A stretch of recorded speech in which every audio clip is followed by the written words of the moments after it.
good morning mga lods. Sa ikalawang destinasyon natin dito sa bahay ni Irene Romano. Si Irene Romano mga lods, yung may anak.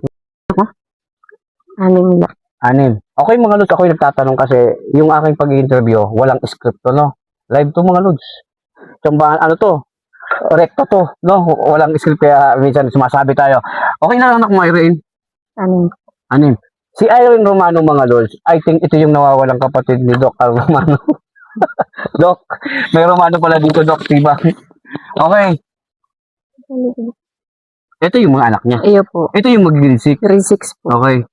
So, ang asawa mo, kababayan pala, kababaryo pala ng Linday. From Ilauan. Okay? So, anim ang anak mo. Opo. Paano yung pang-araw-araw nyo? Oras. Paano, Inday, no? Dahil nga ni po kami aning makukuha sa pangurual daw. Taso, Ito, mga lods yung bahay nila. Oh, anong problema? kapos-kapos po. Kaya paano? Kaya di kami sa pagbuhay niyo. Yung mga anak mo, nag-aaral. Opo.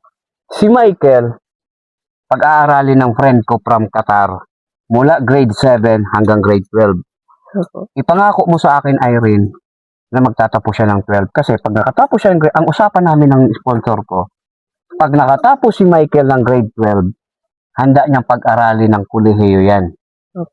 Si Michael ang pangalawang mabibinipisyuhan ng scholar ni Juan, yung pondo manggagaling sa garapon ng buhay, yung pondo doon sa garapon, galing sa sponsor natin.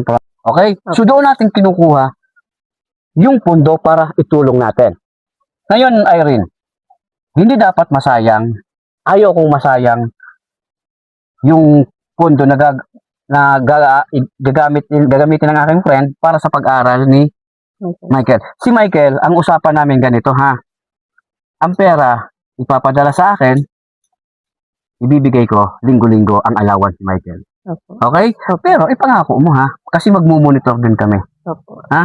Magmumonitor din ako kung okay na pa. Saan ba magpag-aral si Michael? May ngaway po. May ngaway. Okay. Okay. Paano mo nalalampasan yung pang-araw-araw niya? Ganong may sakit ang ano mo. Minsan po nakitinda po ako ng sira sa tiyoong. Di ba, Lara, dapat pag sira na, hindi na biyatinda? Mga lods yung sira, isda. Hindi po sira.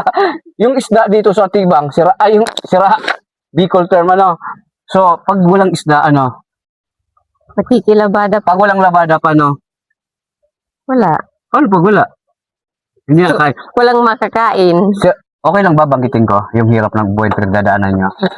Eto mga lods, ang masaklap na kwento. Noong isang araw, yung bata, pumunta kay Lara.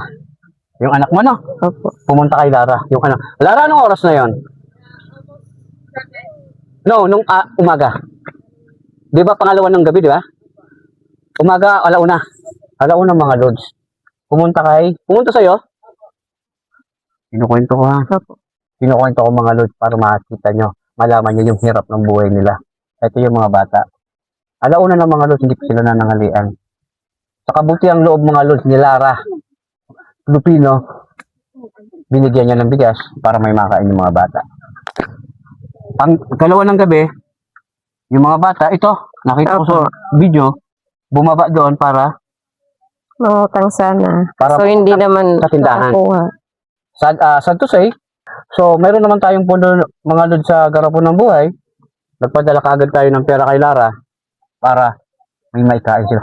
Naranasan natin mga lods yung hirap na matulog lalo sa mga bata, yung walang laman yung sikmura. Ito yung pamilya nila mga lods, nararanasan nila. So, salamat kay friend, my friend from Qatar at tinulungan niya. Kaagad tayong bumili ng mga gamit sa school. Ito yung mga gamit mga lods sa school, tsinelas, mga notebook para sa pag-aaral ng mga bata. Pasalamatan mo yung mga sponsor natin from Qatar. Maraming salamat po sa sponsor para sa pagbigay sa amin ng tulong. Okay. Kulang pa yan. Yung pantalon ni Michael, yung lunchbox, ano pa ba? Shoes, ano Lara? Wala pa dyan. Kasi kahapon, muntik na kaming mahimatay ni Inday sa basara sa dami ng tao. No? Ang dami kasabayan kasi. Eh, shout out kay Ella May, yung content creator din ng Tibang, no? balang araw mga lods, magkukulab kami yan. Alam kong tutulong din dito yan. Magcha-charity rin yan. No? Salamat kay Rebreb, ang team ng Juan Cagit, Lara, siyempre si Lara. Si Lara ang dahilan kung bakit nandito kami ngayon, ha? Opo. Dahil kay Lara. Si Lara talaga ang lahat. So, thank you, Kap Lara. Okay, mga lods, muli, salamat. Maraming salamat. Ito yung bahay nila Irene Romano. Sana matulungan din natin. No? Ilang anak mo? Anim. Walang trabaho ang asawa. May sakit pa. So, sana matulungan natin. Muli, Barangay Tibang. Have a nice day, mga lods.